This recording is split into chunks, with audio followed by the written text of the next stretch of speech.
After I graduated from high school, I've been working at a small local factory manufacturing molds for nearly 40 years since I was 18.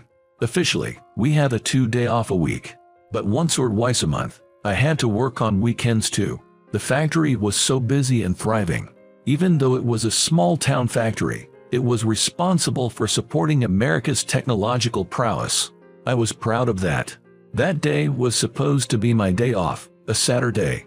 "Alex, were you working today?" said Lisa, the familiar owner of the small diner, looking at me in my work clothes. "Yeah, the boss asked me to come in for some urgent work. There's been a small diner near the station not far from the factory for many years. I knew about it, but I started going to the place just about 6 months ago. My coworker introduced me to it. The taste of the food was just right for me, and the price was reasonable, so I liked it. What I liked even more was Lisa, who runs the place by herself. She's friendly and attentive, yet firmly scolds any customers who get drunk or act poorly. Her straight-faced look with fair cheeks matched well with her apron. Shortly after I started going to the place, I asked her, "Hey, how old are you?" 18. I couldn't help but ask back, "Really?" Lisa laughed. "Of course not." I laughed too, at my own foolishness. Since then, she started calling me by Alex. "This chicken soup is tasty," I blurted out, holding a quick glass of beer. "Alex, if it's chicken, you'll eat it." "Easy customer," she said. "It's my favorite, can't help it, but this is delicious." "Which supermarket did you buy it from?" "How rude, I made it myself." "I thought you might come by today, Alex." I said, "Is that so?" and took another spoonful of the chicken soup. Lisa watched me intently. "Could you pack this chicken soup if there's any left? I'll pay you for it." "Sure, but was it that good?" I lost my wife 15 years ago. Back then, I could cook for my 10-year-old daughter, making lunchboxes and preparing breakfast and dinner. But I never made something like chicken soup. For some reason, I wanted to serve this chicken soup to the guy my daughter would bring over tomorrow. Tomorrow, my daughter is bringing her boyfriend to our house. I always told Harriet that if she found someone she liked, she should introduce him to me first. I persuaded her by saying, "I'll do the same. Tomorrow, it'll become a reality." The first meeting with my daughter's boyfriend. "What do you think about serving this chicken soup to her boyfriend?"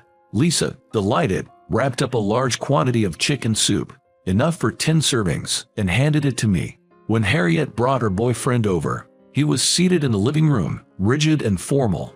I was cooking in the kitchen for him. "It's ready. Let's eat." Harriet brought her nervous boyfriend to the dinner table. "I'm sorry, it's only home cooking." I told Harriet we could have gotten pizzas. "It's my dad's cooking. I wanted you to try it. It's my father's taste." With the same tense look, the boyfriend bowed deeply again. "I'm Robert. I'm a medical intern at the same hospital as Harriet." I thought he was a very serious guy. "Let's skip the formalities," I said, opening a can of beer with a pop, and poured some for him. Then I offered him the food I had prepared. He said, "Thank you," and began to eat. Harriet and I watched Robert's reaction. "How is it? Is it too salty?" Harriet asked, a bit nervously. "Yeah, it's salty, strong." I didn't feel bad at all hearing his honest opinion. As I scratched my head, apologizing, Robert said, "In my family, my mom insists on using less salt for health reasons." I thought, no wonder, coming from a family of doctors. But, even though it's rude to my mom, I like this better. "It's delicious," Robert said, and with a satisfied look, he heartily ate the omelet I'd cooked. I thought he was a good, honest young man. Harriet said, "Here's more soup," and offered Robert more chicken soup. Then she explained my love for chicken. I was sipping my beer, watching the two of them, smiling. I haven't really eaten chicken soup before, but it's delicious. Is it hard to make? I can't make it. I got it because I liked the taste. Robert tried the pickles and said, "Delicious, delicious." These aren't homemade either. I bought them at the supermarket. I laughed out loud. Harriet laughed too. Robert looked down, a bit embarrassed. A few days later, I went to Lisa's diner. Seeing my face, Lisa immediately asked for my impressions of my first meeting with Harriet's boyfriend. Half of me is happy, half of me is sad. It's just an ordinary feeling of a father who is everywhere. If it's ordinary, then thank God. That's what makes everyone happy after all. Lisa, who usually does not drink during business hours, said, "Let me treat you to a drink." And she drank my reserved bottle of vodka. There were several other customers, but Lisa was mostly ignoring them. She wanted to hear my story. First, I reported that Lisa's chicken soup was well received. Then, as Lisa asked, I told her how Harriet and Robert met at the same workplace, a university hospital. Harriet is a hospital clerk. Robert is a resident in the general surgery department, and he grew up in a family of doctors with a history of high education. His father is said to be the head of the hospital department and a professor. His father is an important person. Hearing Lisa's words, I remembered saying something similar to Robert. I told Harriet how strange his reaction was at the time. He gets defensive all of a sudden. It's nice to be called great by others, but his father thinks he's great himself. He thinks he's in some kind of privileged class. He gets defensive, saying he hates that. Well, even though I haven't met him, I like him already. Raising my glass filled with vodka, I thought to myself that I've got Lisa's approval. Then Lisa quickly raised her own glass and we toasted. The next weekend, from the morning, Harriet was feeling tense. She wore a brand new suit and was preparing to go out. Now, it was Harriet's turn to greet Robert's parents. If the two continue dating smoothly and even get married, then it would be time for me and their parents to greet each other. I vaguely imagined that scene. Then, Harriet's cell phone ringtone sounded. What? Cancelled? Harriet's face paled instantly as she took the call. The caller was Robert, informing her that their meeting with his parents for that day had been called off. Not long after, Robert rushed to our house to explain the situation. He had asked his parents a few days ago to stay home in the afternoon as he had someone he wanted them to meet. He kept quiet about the details. I thought my father would immediately oppose my relationship with Harriet if I told him. So, I thought I'd let them meet Harriet in person first. I thought they would like her once they met her. His father, the head of the hospital department who also handles personnel matters, seems to have misunderstood that Robert wanted to hire a friend or junior from medical school. Since then, there had been no chance for Robert to meet his father because Robert was on duty or his father was away for a conference until today. On the other hand, his mother seemed to have sensed that the person Robert wanted them to meet was his girlfriend, and she told her husband about it the night before. This morning, I was asked by my father, "Your mother says this, but is it true?" He reluctantly confessed everything. Then he was interrogated by his father about what was she doing. When he revealed that she was a clerk at the hospital, his father snorted. Then he said, "You don't need to bring every girl you date home, just the ones you want to marry. So that's why I'm considering marriage with Harriet," said Robert, clenching his teeth in frustration and firmly placing his hand over Harriet's as she listened next to him. I became unbearably restless. Without thinking about the consequences, I visited the house where Robert lived with his parents. I thought to myself, this is what a quiet residential neighborhood is like. Among all the houses, his family's mansion stood out. "I'm Harriet's father, who was supposed to visit today. I've come because I'd like to talk to you." When I announced myself over the intercom, the gate opened and I was let in, but only as far as the front door. Robert's father looked me over from head to toe without even trying to hide his displeasure. He asked about my job in a rude manner. I answered that I worked in a factory that manufactures molds. A mere clerk tries to get her hands on my son, as if she's hitting the jackpot. "So it's the parents' doing," he said, looking around me suspiciously. And then he asked, "Where's the mother?" I answered that my wife had died of illness 15 years ago, and we had been a father-child household since then. A father-child household, and the parents work in a factory. She doesn't even qualify to be with my son. This is absurd. Please leave. I felt so angry that I almost punched him. But if I did that, there would be no going back. I held back my anger and left the place. I sent Harriet a text saying, "It didn't work out," and then I visited Lisa's diner. "Oh, what's the matter, Alex? You look like you stepped in dog poop or something." I told her about my day while downing shots of vodka one after the other. "But, you know, it's not like we need the parents' permission to get married anymore, right? Even if her parents are against it, all I have to do is support her." Then Lisa said, "That's true, but wouldn't it be better to be blessed by everyone? But if that father is the one we have to deal with, I feel like I don't stand a chance. He's a big shot at that university hospital over in Boston, right? From a family of doctors. What's his name? Smith.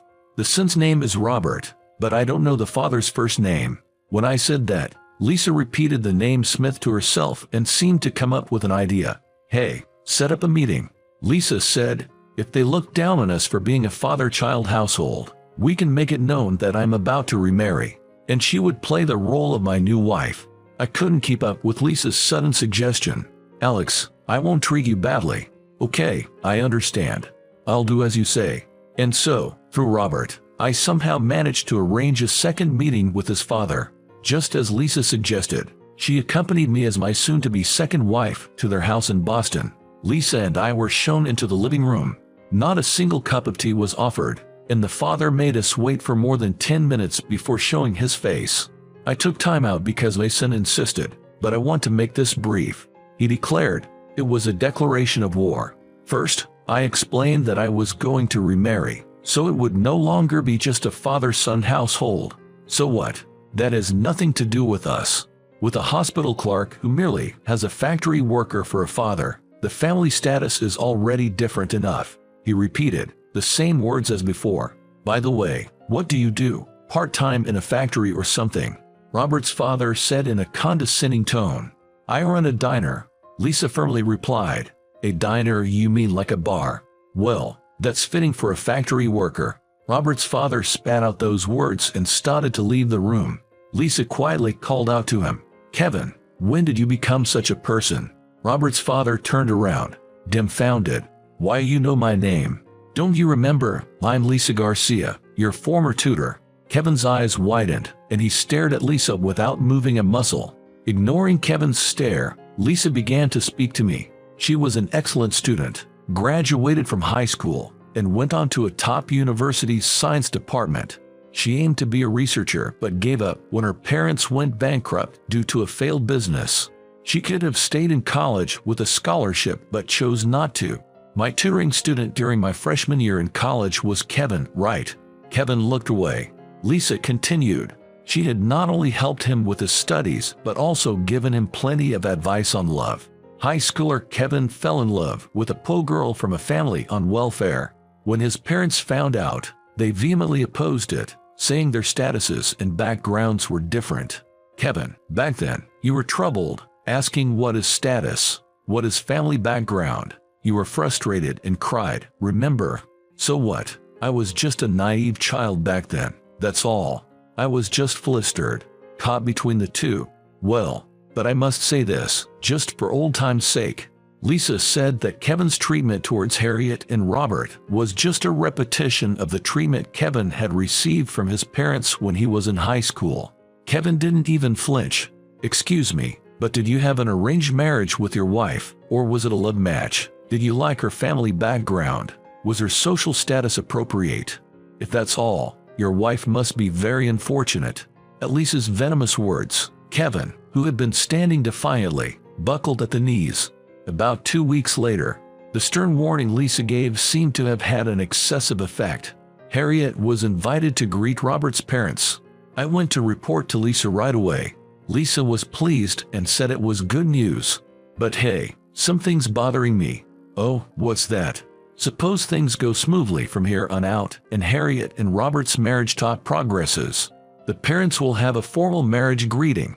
Last time, I spoke rashly and presented Lisa as my future wife, but in reality, I'm still a widower. Then hurry up and remarry, Lisa said, looking unhappy, but then she blushed like a young girl, saying that she died and only acted as my future wife for the sake of Harriet and the others. Harriet and Robert's marriage was just a matter of time. I took them to Lisa's small restaurant. First, to keep my promise with my daughter to introduce her if I ever fell in love with someone. Lisa, the owner, here's my favorite chicken soup. I introduced Lisa and my daughter. Does he only love chicken soup? What about Lisa? My daughter teased me. I said, don't tease your parents, as I looked at Lisa's face. Lisa smiled back, looking happy, and then she said to Harriet, I'm not sure about that. Harriet pestered, Dad, what about you? I pretended not to hear and said to Lisa, I have a favor to ask you. Oh, what? more chicken soup. The time had come for me to fulfill my second purpose in visiting Lisa that day. If Harriet and Robert are going to have a wedding, would you mind being there as the bride's mother? So, as I was fumbling around in my inside coat pocket, Lisa said, if you want to, just say it clearly. You want to register our marriage. I took out the marriage registration form I had prepared. How was it? Subscribing to the channel and IDL encourages further production. See you in the next video.